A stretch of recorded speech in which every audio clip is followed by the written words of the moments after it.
Basin og ikaw nga asawa, di ka kamaong microphone.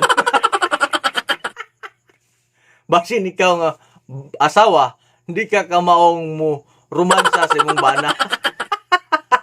Kung ilabi na gyud si asawa, palainom, no? Palahubog purol. Basin si asawa, laagan, laag diri, laag dito. Barkada diri, barkada dito. Pagwapa diri, pagwapa dito. Ang mga anak, gatabisay ang sipon. Pag-abot sa bana, wa pay nilutong kanon. Adunay daghang tinakluban dinha sa kilid. Mga bagol gitaklob sa tae sa bata, kay wala malimpyuhi ni asawa.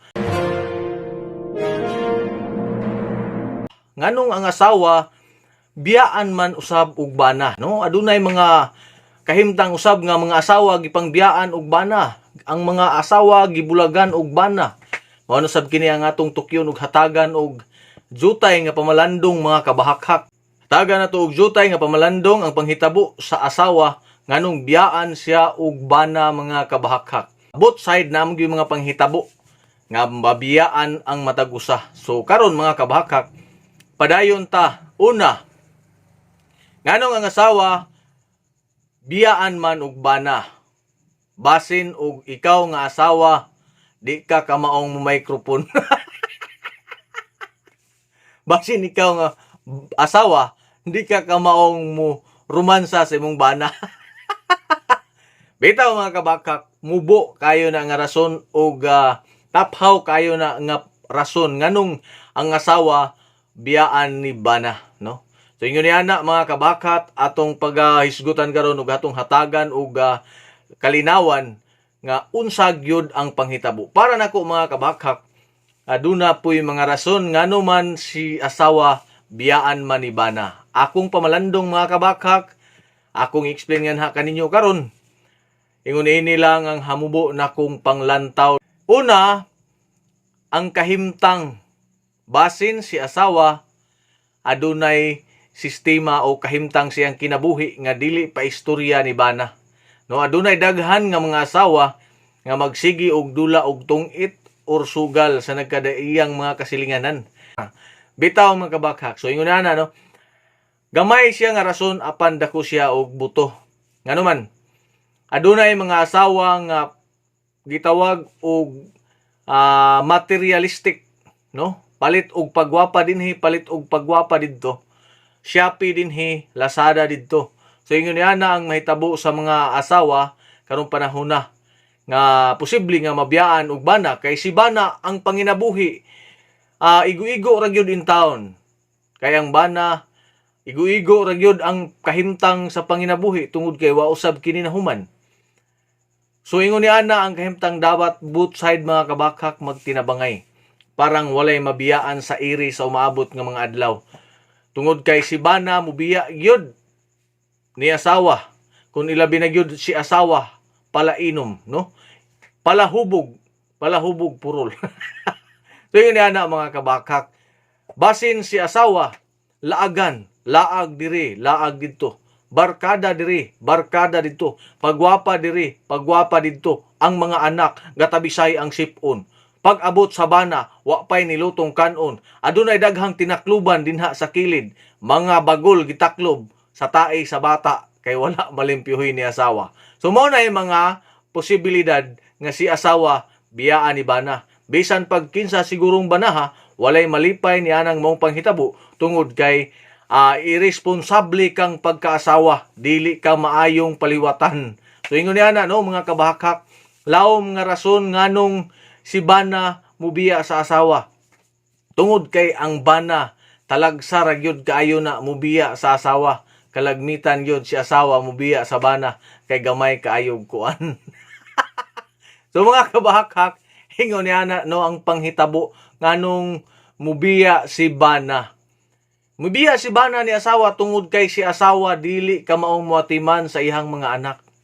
Dili ka maong mangitag pamaagi unsaon niya pag-atiman ang iyahang pamilya.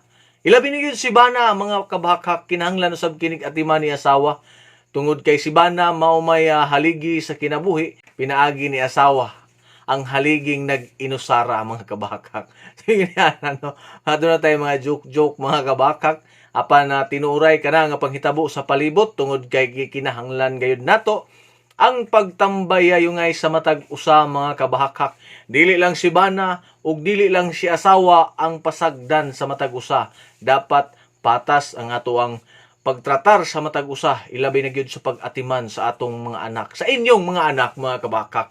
So nguniana ang atoang vlog karon nga gabhiuna. Kung nakabot pa ka nini nga puntos sa tuwang vlog mga kabahakhak, nining mong video, aduna tay ipakita ninyo dinhi sa end screen, no? Mahinig kahuman sa video, tan-awa ninyo na nga unsa na si bana, no? Nga biyaan man usab ni asawa. So si asawa karon mga kabahakhak mausab kini biyaan ni bana. Busa mga kabahakhak, kung ikaw usa ka responsable nga bana og asawa, dapat magtinabangay mo, maghinatagay mo pamaagi nga masulbad ang mga problema. Tungod kay ang main nga reason mga kabahakhak nganong magbulag ang magtiayon, wala magkasinabtanay tungod kay nagkalinlaing mga problema midasmag sa ilahang pamuyo, apan dili nila kini kapugngan og dili nila kahatagan og solusyon. So ang mahitabo mga kabahakhak, si bana ug asawa magbulag kay wala makasabot sa ilahang kahimtang. Gubot pas lukot. Dapat mga kabahakhak, parang walay mabiyaan sa iri, aduna gyoy panag-inistoryahanay, panaghatagay og pagbinayluay sa mga pulong ug mga ideya aron mapadayunon ang matamis nga gugma nga diin inyong gisugdan sinugdanan ug nahimugso ang inyong mga anak karong mga panahon na mga kabahakhak.